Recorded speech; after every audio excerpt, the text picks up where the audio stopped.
Today we're going to tackle the awesomely creepy Edgar Lee Master's poem, The Unknown. Stick around for a reading, summary, and analysis of one of my all-time favorite poems. So this poem is part of the Spoon River Anthology, and it has to be kept in context of that collection because unlike most poems, it is not quite self-contained. Here's some qualities about Spoon River Anthology. So these poems are each a person's story in this book, and they play off of one another. So person A is talking about person B, and then if you read person B's poem, it's talking about person F, and you can kind of follow the story of this fictitious little Illinois town that's built from the messages from beyond the grave of the citizens of Spoon River. And the final thing I want you to keep in mind about it is that the names have a super strong significance. There's someone named after a famous poet. There's someone who has a name in connection to Abraham Lincoln. There's someone who has a name with mythological connotations, Minerva Jones, one of my other favorite poems in the collection. But the unknown sticks out like a sore thumb because we don't know this person's name, and that's quite interesting. So we'll talk about why that is when we get around to reading it. The other thing you should know about this collection is that the poems are presented as epitaphs, which are short messages or phrases written in memory of someone. These appear on monuments and gravestones. Here's one of my favorite ones from Robert Frost. I had a lover's quarrel with the world. Now you might notice it's pithy. It leaves sort of a lasting message. But this is a little different than the type of epitaph you see in Spoon River Anthology. So how are these different? First off, they are longer, obviously, because they're not carved into stone. They're a little bit easier to put down than carving it into a gravestone. They're also in first person, which the Robert Frost one was, but not all of them are.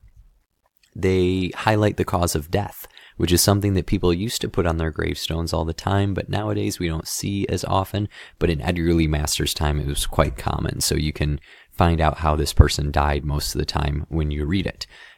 They offer a message to the living, sometimes a moral, sometimes a warning. That's really kind of interesting because they're talking to you. It's almost ghostly, not just like a written message, but like a whispered message. And then finally, it's very interesting to me that there is very few discussions or poems about the afterlife, and some of them are contradictory. So you'd think a collection about dead people would talk about the afterlife more, but very few of them do. However, our poem for today, The Unknown, does. So that's something I want you to keep in mind. So without further ado, let's get to a reading, shall we? Ye aspiring ones, listen to the story of the unknown who lies here with no stone to mark the place. As a boy reckless and wanton, wandering with gun in hand through the forest near the mansion of Aaron Hatfield, I shot a hawk perched on the top of a dead tree. He fell with a guttural cry at my feet, his wing broken.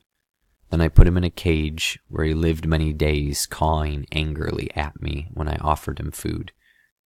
Daily I search the realms of Hades for the soul of the hawk, that I may offer him the friendship of one whom life wounded and caged.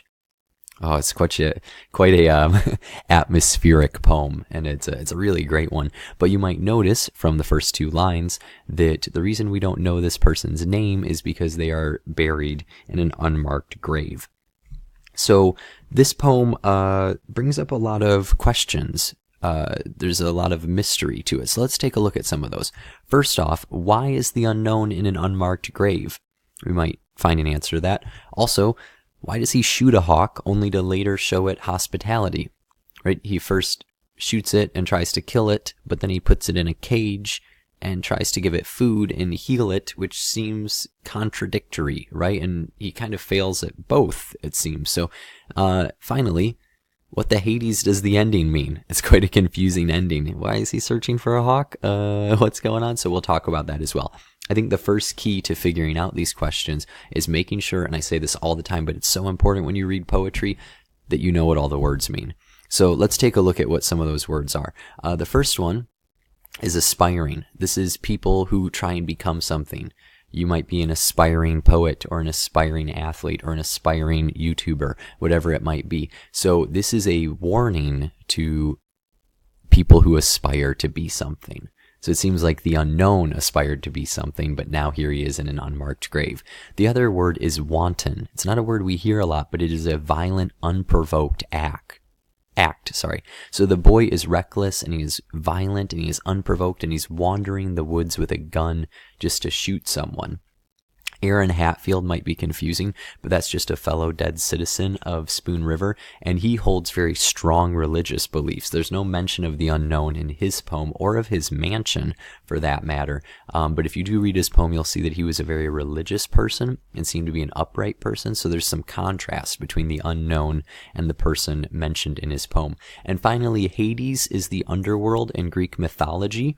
However, the ancient Greeks did not believe Hades was hell. It wasn't a place of punishment, except on a very, very, very rare occasion. So it's unclear whether or not the unknown is in this like waiting room of Greek mythology like Hades, or if he's in hell, like the Christian idea, because Hades can kind of mean both things. So something to keep in mind, especially in such a mythologically influenced collection. Okay, I want to talk about some key points in the poem now. The first one we already talked about a little bit is that this poem is a warning, and it kind of sticks out in that sense. Not most of the other poems aren't warning people, but the unknown seems to be like wandering the world trying to give a warning. So what is his warning? That kind of connects to the end of the poem. But before we get to that, I want to talk about these lines about him wandering the forest and he's near the mansion in a dead tree. And I think these lines set up just an amazing atmosphere, and look at how specific they are. Why is it important that he's near a mansion? Well, mansions usually don't have neighbors. So he is isolated. He's out in the middle of nowhere almost, right? In these woods. So it's very, very kind of creepy. The tree is dead, and Masters takes time to point that out. So why is he out there to begin with a gun? And then why does he shoot the hawk? And then finally, my favorite part of this poem is the ending. So there seems to be an anger toward a higher being that results in an inability to accept help on the part of the hawk. The hawk is angry at him for shooting him and therefore won't take the food, because the unknown is the boy is the higher being to the hawk, and the higher being injures the hawk but also tries to heal him. And the unknown's actions don't make sense because life itself doesn't make sense.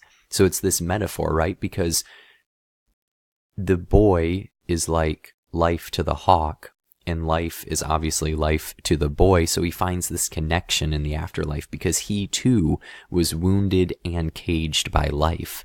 And even though he aspired to be something, life wounded him so much that he couldn't accept help anymore.